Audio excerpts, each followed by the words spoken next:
અયોધ્યામાં રામ મંદિરના ચઢાવવામાં કથિત ગેરરીતિ મામલે ટ્રસ્ટની ઉચ્ચ સ્તરીય બેઠક યોજાઈ।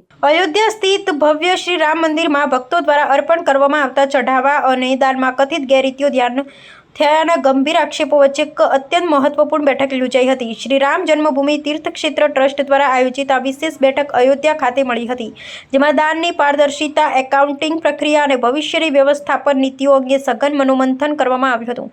કથિત અનિયમિતતાના અહેવાલો બાદ વહીવટીતંત્રને સુદૃઢ કરવાના ઉદ્દેશ્યથી આ બેઠક બોલાવવામાં આવી હતી।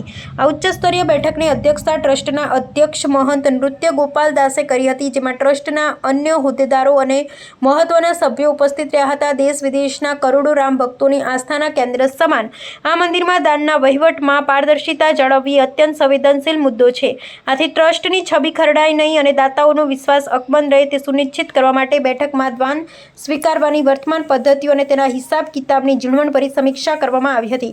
આ બેઠક બાદ ટ્રસ્ટ દ્વારા ચઢાવાના ઓડિટ અને નાણાકીય પ્રક્રિયાને વધુ પારદર્શક બનાવવા માટે નવી માર્ગદર્શિકા અમલમાં મુકાય તેવી પ્રબળ શક્યતા છે। કથિત ગેરરીતિના મૂળ સુધી પહોંચવા માટે આંતરિક તપાસ સમિતિની રચના કરવા અંગે પણ સભ્યો વચ્ચે ચર્ચા વિચારણા કરવામાં આવી હતી।